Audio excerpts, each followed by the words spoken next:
اعوذ باللہ من الشیطان الرجیم بسم اللہ الرحمن الرحیم الحمد للہ الاول بلا اول کان قبلہ والآخر بلا آخر یکون بعدہ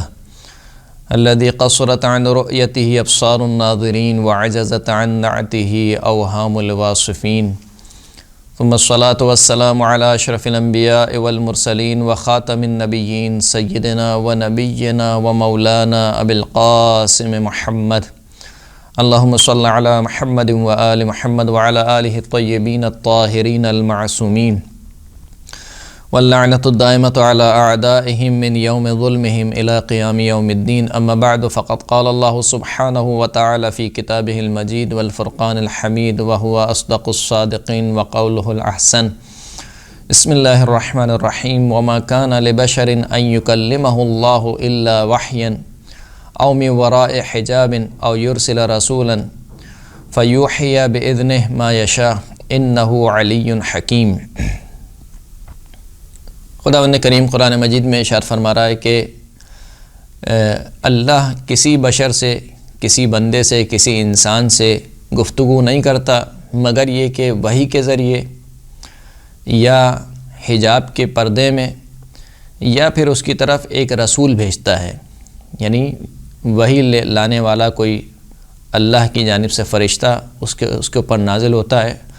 فیوحی باذنہ ما یشاء، پس وہ فرشتہ اللہ کے اذن سے جو چاہتا ہے خداوند کریم اس بندے کے اوپر وحی نازل کرتا ہے۔ انہ علی حکیم، اور خداوند کریم بلند و بالا باعظمت بھی ہے اور صاحب حکمت بھی ہے۔ سوال یہ کیا گیا کہ خداوند کریم نے فرشتوں کے ذریعے سے انبیاء پر وحی کیوں نازل کی؟ یعنی جب خداوند کریم خود گفتگو کر سکتا تھا، خود وحی نازل کر سکتا تھا، تو پھر فرشتوں کو بیچ میں دخالت کیوں دی؟ یہ کام جو ہے، یہ سوال جو ہے وہ فقط وحی سے متعلق نہیں ہے، بلکہ اگر دیکھا جائے تو پوری کائنات سے متعلق یہی سوال ہونا چاہیے۔ خداوند کریم قرآن مجید میں قسم کھا رہا ہے کہ فالمدبرات امرا، ان فرشتوں کی قسم جو امر الہی کو تدبیر کرنے والے ہیں۔ تدبیر کرنے والا خداوند کریم ہے، لیکن خداوند کریم نے فرشتوں کے ذریعے سے اس کائنات کی تدبیر کی ہے۔ کیا مطلب تدبیر کی ہے؟ یعنی کچھ فرشتے ہیں جو ہواؤں کو چلاتے ہیں، کچھ فرشتے ہیں جو بارش نازل کرتے ہیں، کچھ فرشتے ہیں جو آسمان سے رزق لے کر آتے ہیں، کچھ فرشتے ہیں جو مثال کے طور پر اولاد دیتے ہیں، یعنی اولاد کا جو سسٹم ہے اس میں دخالت دیتے ہیں۔ اسی طریقے سے خود خداوند کریم کہہ رہا ہے کہ الذین یحملون العرش، کچھ فرشتے ہیں جو عرش الہی کو تھامے ہوئے ہیں، کچھ فرشتے ہیں خود خداوند کریم کہہ رہا ہے کہ تتوفاہم الملائکہ، کہ ان لوگوں کو ملائکہ فوت کرتے ہیں، ملائکہ موت دیتے ہیں۔ اور ایک جگہ خداوند کریم کہہ رہا ہے کہ اللہ یتوفی الانفس، اللہ ہے جو لوگوں کو موت دیتا ہے۔ تو اللہ بھی لوگوں کو موت دیتا ہے اور ملائکہ بھی لوگوں کو موت دیتے ہیں۔ یہ جو ملائکہ کی طرف نسبت ہوئی، یعنی اللہ موت دیتا ہے ملائکہ کے ذریعے سے۔ اس لیے ہماری عام گفتگو میں یہ مشہور ہے کہ ملک الموت نے اس کی روح قبض کر لی، یا موت کا فرشتہ نازل ہو گیا مثال کے طور پر۔ تو یہ سارے کام فرشتوں کے ذریعے سے ہو رہے ہیں، تو کیا یہ کام خود نہیں ہو سکتے؟ بلکہ اس سے بڑھ کر خداوند کریم کہہ رہا ہے کہ ہم نے اس کائنات کو 6 دن میں خلق کیا۔ تو خداوند کریم جو قادر مطلق ہے،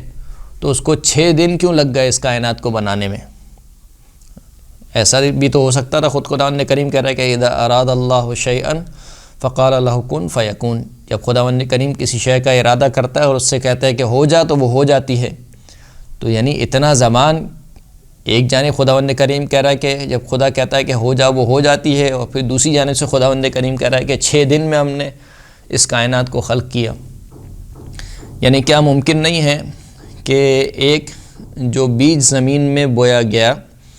وہ فوراً سے تناور درخت بن جائے اور پھل دینے لگے؟ اتنا عرصہ کیوں لگتا ہے کہ ایک بیج پہلے زمین میں جاتا ہے، پھر وہ زمین سے اپنی غذا لیتا ہے، پانی، سورج کی روشنی وغیرہ، پھر وہ بیج سے درخت نکلتا ہے، اور درخت پھر بڑا ہوتا ہے، پھر بڑا ہونے کے بعد پھر اس میں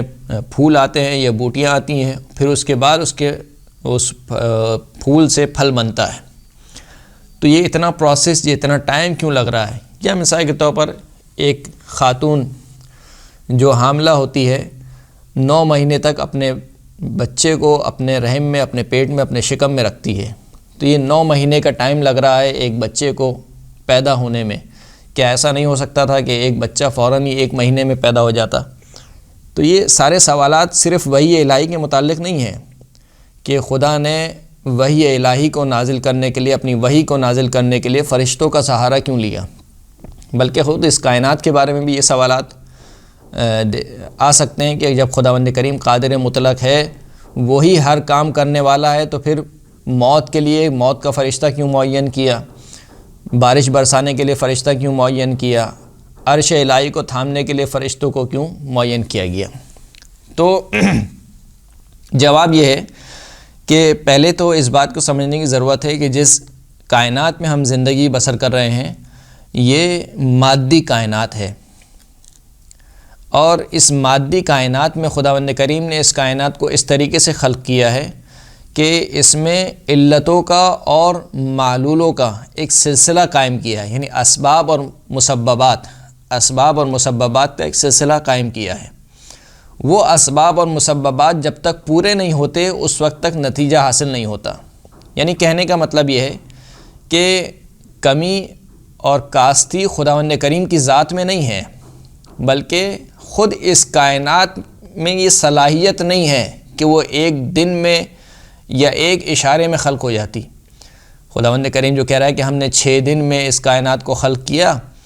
کیوں 6 دن لگے؟ اس کی وجہ یہ نہیں تھی کہ خداوند کریم ایک دن میں خلق کرنے کو قادر نہیں تھا، بلکہ اس کی وجہ یہ تھی کہ اس کائنات میں صلاحیت نہیں تھی کہ وہ ایک دن میں خلق ہو جاتی. کیوں؟ کیونکہ یہ مادی کائنات ہے، اور اس مادی کائنات میں اسباب اور مسببات کا ایک سلسلہ ہے. جب تک وہ اسباب اور مسببات پورے نہیں ہو جاتے اس وقت تک کوئی نتیجہ حاصل نہیں ہوتا. اسی وجہ سے ہم دیکھتے ہیں کہ ایک بیج کو اگایا جاتا ہے، جب تک اس کی تمام اسباب مہیا نہ ہو جائیں، اس کو وافر مقدار میں، جتنی مقدار میں اس کو پانی چاہیے وہ پانی نہ مل جائے، جتنی مقدار میں اس کو روشنی چاہیے وہ روشنی اس کو نہ مل جائے، اس وقت تک وہ نتیجہ نہیں دیتا، پھل نہیں دیتا. کیوں؟ کیونکہ یہ صلاحیت نہیں رکھتا، یہ درخت صلاحیت نہیں رکھتا کہ یہاں آپ نے بیج ڈالا اور وہاں تناور درخت ہو کے پھل دینے لگے، کیونکہ اسباب اور مسببات کی دنیا ہے. اسی لیے امام جعفر صادق علیہ السلام فرماتے ہیں کہ اب اللہ ان یجری الامور الا من اسبابها، اللہ نے منع کیا ہے کہ امور کو جاری کرے مگر یہ کہ ان کے اسباب سے. یعنی خداوند کریم نے کچھ چیزوں کو سبب قرار دیا ہے، اس سبب سے کچھ مسببات وجود میں آتے ہیں. یہ کائنات اسباب اور مسببات کی دنیا ہے، لہٰذا مثال کے طور پر ہم دیکھتے ہیں کہ اگر ایک بچہ مثال کے طور پر اس کائنات میں وجود میں آئے تو اس کے لیے ضروری ہے کہ کوئی والدین ہوں، وہ والدین خاص عمل کو انجام دیں، خاص عمل کو انجام دینے کے بعد وہ نطفہ، دونوں کا نطفہ آپس میں ملے، نطفے کو پھر خداوند کریم خون میں تبدیل کرتا ہے، خون بننے کے بعد پھر وہ لوتھڑے میں تبدیل ہوتا ہے، لوتھڑے میں بننے کے بعد پھر اس کی ہڈی بنتی ہے، ہڈی پر خداوند کریم گوشت چڑھاتا ہے اور پھر ایک بچہ وجود میں آتا ہے. تو اس کا مطلب یہ نہیں کہ یعنی کمی اور کاستی خداوند کریم کی ذات میں ہے، نہیں، کمی اور کاستی اس پیدا ہونے والے بچے میں ہے کہ اس میں صلاحیت نہیں ہے کہ یہ فوراً سے خلق ہو جائے. بالکل اسی طریقے سے اگر میں ایک مثال دینا چاہوں کہ اگر ایک کالج کا یا مثال کے طور پر کسی یونیورسٹی کا بہت بڑا پروفیسر ہو اور کہا جائے کہ یہ بہت بڑا پروفیسر ہے، اس سے بڑا کوئی عالم نہیں ہے، اور اس کے سامنے ایک 4 سال کے بچے کو پیش کیا جائے اور اس سے کہا جائے کہ اگر تم اتنے پڑھے لکھے ہو تو اس 4 سال کے بچے کو یہ میٹرک کلاس کے میتھ کا مسئلہ ہے یہ سمجھا دو، تو اب وہ کہے کہ بھائی میں اس کو نہیں سمجھا سکتا ہوں. تو کہا کیا بات کر دی تم نے، تم اتنے بڑے پروفیسر ہو، تم اس بچے کو نہیں سمجھا سکتے ہو. تو مسئلہ کیا ہے؟ مسئلہ پروفیسر میں یا اس کے علم میں نہیں ہے، مسئلہ اس بچے میں ہے. اس بچے میں ابھی صلاحیت نہیں ہے سمجھنے کی. جب تک اس میں صلاحیت نہیں ہوگی وہ پروفیسر چاہے کتنا ہی بڑا عالم کیوں نہ ہو وہ اس بچے کو نہیں سمجھا سکتا ہے. تو یہ جو کائنات ہے، یہ پوری کائنات، اس میں صلاحیت نہیں ہے کہ یہ ایک دم سے وجود میں آ جائے. بس اسی سے آپ اس بات کو بھی سمجھ لیں کہ خداوند کریم نے فرشتوں کو کیوں رکھا اپنے اور اس کائنات کے درمیان. خداوند کریم نے فرشتوں کو اسی وجہ سے رکھا کہ یہ کائنات اس بات کی متحمل نہیں ہے کہ خود خداوند کریم سے براہ راست فیض لے سکے. لہٰذا اس نے فرشتوں کے ذریعے سے اس کائنات کو فیض پہنچایا۔ اس کی مثال بالکل ایسی ہے کہ جیسے ہمارے گھروں میں جو ابھی بجلی آ رہی ہے وہ ڈائریکٹ پاور پلانٹ سے نہیں آ رہی ہے، ہمارے جو گھروں میں بجلی کے تار ہیں وہ ڈائریکٹ پاور پلانٹ سے متصل نہیں ہے، بلکہ پاور پلانٹ سے جو فیض کا منبع ہے وہاں سے بجلی منتقل ہوتی ہے کچھ چھوٹے تاروں میں، پھر ان چھوٹے تاروں سے ان سے چھوٹے تاروں میں، پھر ان سے چھوٹے تاروں میں ہمارے گلی محلے تک آتی ہے، پھر ہمارے گلی محلوں میں ان سے بھی چھوٹے تاروں سے ہم تک یہ بجلی منتقل ہوتی ہے۔ کیوں منتقل ہوتی ہے؟ کیونکہ اگر ہم ڈائریکٹ پاور پلانٹ سے مثال کے طور پر متصل ہو جائیں تو کیا ہوگا؟ ہمارے سارے بلب پھوٹ جائیں گے، ہمارے سارے بجلی کے آلات برباد ہو جائیں گے، اس لیے کہ ہمارے جو گھر کے آلات ہیں یا جو آلات بنائے جا رہے ہیں وہ متحمل نہیں ہیں کہ وہ اس فیض کو جو اصل منبع ہے اس کو لے سکیں۔ لہٰذا اس کائنات میں خداوند کریم نے فرشتوں کا ایک نظام رکھا۔ یہ فرشتے اس کائنات کا نظام چلاتے ہیں، کیونکہ اس کائنات میں اس مادی دنیا میں کمی اور کاستی ہے، اس وجہ سے فرشتوں کے نظام کو رکھا۔ اب آ جائیے اپنے اصل سوال کے اوپر کہ خداوند کریم نے وحی فرشتوں کے ذریعے سے کیوں نازل کی۔ ایک تو جو آیت میں نے آپ کی خدمت میں عرض کی اس میں خداوند کریم صریحاً ارشاد فرما رہا ہے کہ ضروری نہیں ہے کہ کوئی فرشتہ ہی وحی لے کر آئے۔ وما کان لبشر ان یکلمہ اللہ الا وحیا او من وراء حجاب او یرسل رسولا فیوحی باذنہ ما یشاء۔ اللہ نے کسی بشر سے گفتگو نہیں کی مگر 3 طریقوں سے۔ پہلا طریقہ وحی کا ہے، یہ جو طریقہ ہے یہ براہ راست ہے، یعنی اس میں اللہ اور اس بندے کے درمیان یعنی نبی کے درمیان یا رسول کے درمیان کوئی تیسری چیز نہیں ہے، اللہ براہ راست وحی کرتا ہے، تو اس میں فرشتوں کو کوئی سوال ہی نہیں ہے کہ بیچ میں کوئی فرشتہ ہے۔ اور اگر براہ راست نہ ہو تو پھر کیا کرتا ہے؟ من وراء حجاب، یعنی ایک حجاب پردے کے پیچھے سے، جیسے حضرت موسیٰ کا واقعہ قرآن مجید میں نقل ہوا کہ جب وہ جا رہے تھے اپنے اہل و عیال کے پاس تو ان کو ایک کسی گوشے سے آواز آئی کہ اے موسیٰ میری طرف آؤ۔ پھر اس کے بعد جب حضرت موسیٰ گئے تو وہاں سے خداوند کریم پردے میں رہ کر اللہ نے آواز کو ایجاد کیا ایک درخت میں، اور اس درخت میں سے آواز آئی کہ انی انا اللہ، میں ہی اللہ ہوں۔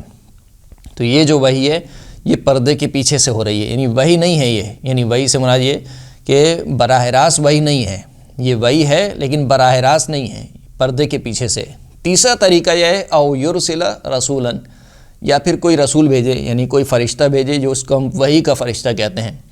ان اللہ یصطفی من الملائکۃ رسلا ومن الناس، اللہ وہ ہے کہ جس نے ملائکہ میں سے بھی رسول منتخب کیے اور لوگوں میں سے بھی رسولوں کو منتخب کیا۔ تو پہلی بات تو یہ کہ ضروری نہیں ہے کہ وحی الہی فرشتوں کے ذریعے سے ہی ہو، اللہ بغیر فرشتوں کے ذریعے سے بھی وحی نازل کرتا ہے۔ بہرحال سوال پھر بھی بنے گا کہ کیونکہ اس میں 3 طریقے بیان ہوئے ہیں، ایک وحی الہی ہے یعنی براہ راست وحی ہے، ایک پردے کے پیچھے سے ہے، اور ایک تیسرا جو طریقہ ہے وہ فرشتوں کے ذریعے سے۔ تو بہرحال کہیں نہ کہیں فرشتہ تو بیچ میں آ رہا ہے، تو یہ جو تیسرا طریقہ ہے فرشتوں کے ذریعے سے اللہ وحی بھیج رہا ہے، اس کی کیا وجہ ہے؟ اس کی وجہ یہی ہے کہ اصل حکمت اس کی تو خداوند کریم جانتا ہے کہ کون سی وحی براہ راست کرنی ہے، کون سی وحی پردے کے پیچھے سے کرنی ہے، اور کون سی وحی فرشتے کے ذریعے سے بھیجوانی ہے۔ کیونکہ روایات میں موجود ہے ہمارے پاس، خود رسول خدا صلی اللہ علیہ وآلہ وسلم فرماتے ہیں کہ بعثت سے پہلے ایک شخص کو میں نے دیکھا، یعنی جبرائیل کو ایک شخص کی صورت میں دیکھا جو مجھے یا رسول اللہ کہہ کر پکار رہا تھا۔ تو یہاں پر وحی نازل ہوئی ہے، یعنی وحی کا فرشتہ آیا ہے، لیکن ایک شخص کی ایک آدمی کی شکل میں آیا ہے۔ یا خود رسول خدا فرماتے ہیں کہ بعثت سے پہلے میں نے خواب میں جناب جبرائیل کو دیکھا کہ وہ مجھے یا رسول اللہ کہہ کر پکار رہے تھے۔ تو یہ جو خواب والی وحی ہے یعنی یہ حجاب والی وحی ہے، اس کا تعلق اس سے ہے۔ جناب ابراہیم علیہ السلام کا قصہ ہے قرآن مجید میں کہ وہ اپنے بیٹے حضرت اسماعیل علیہ السلام سے فرماتے ہیں کہ یا بنیہ انی ارا فی المنام انی اذبحک، کہ میں نے خواب میں دیکھا ہے کہ میں تجھے ذبح کر رہا ہوں۔ تو یہ خواب والی وحی ہے، یعنی وہ حجاب والی وحی ہے۔ لیکن خود رسول خدا فرماتے ہیں کہ مجھ پر کبھی جبرائیل یعنی کسی آدمی کی صورت میں نازل ہوتے تھے، کبھی مجھ پر براہ راست وحی نازل ہوتی تھی۔ اور یہاں تک کہ روایات موجود ہیں کہ جب صحابہ کرام دیکھتے تھے کہ اللہ کے رسول کے اوپر براہ راست وحی نازل ہو رہی ہے تو رسول اللہ کا رنگ متغیر ہو جاتا تھا، اور جس سواری پہ رسول اللہ سوار ہوتے تھے وہ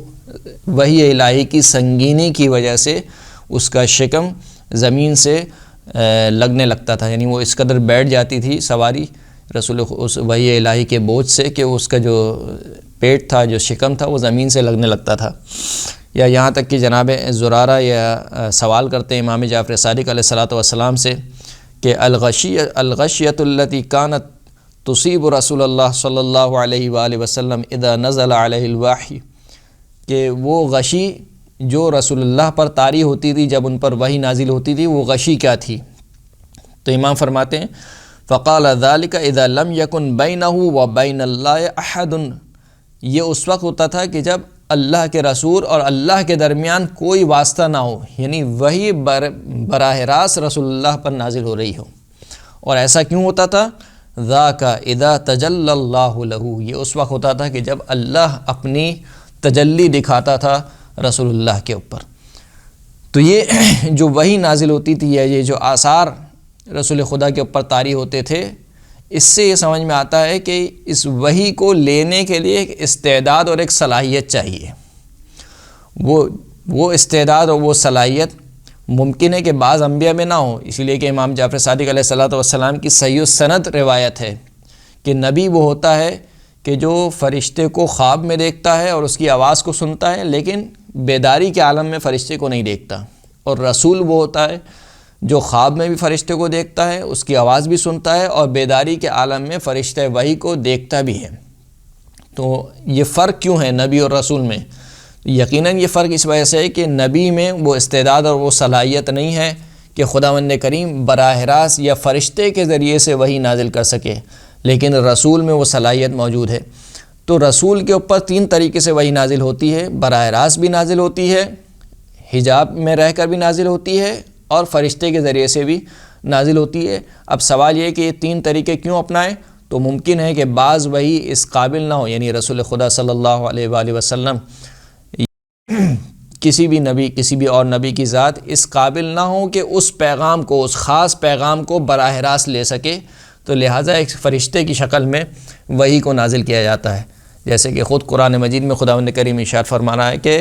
ہم نے اس قرآن کو اس لیے نازل نہیں کیا، وما انزلنا علیک القرآن لتشقی، ہم نے اس قرآن کو تجھ پر اس وجہ سے نازل نہیں کیا کہ تو مشکل میں آ جائے، مصیبت میں آ جائے، لہٰذا تمہاری اس صلاحیت کو دیکھتے ہوئے ہم نے اس قرآن کو 3 طریقے سے نازل کیا، کبھی براہ راست وحی کے ذریعے، کبھی حجاب کے ذریعے، اور کبھی فرشتہ وحی کو بھیجنے کے ذریعے سے۔ وآخر الدعوانا الحمد للہ رب العالمین۔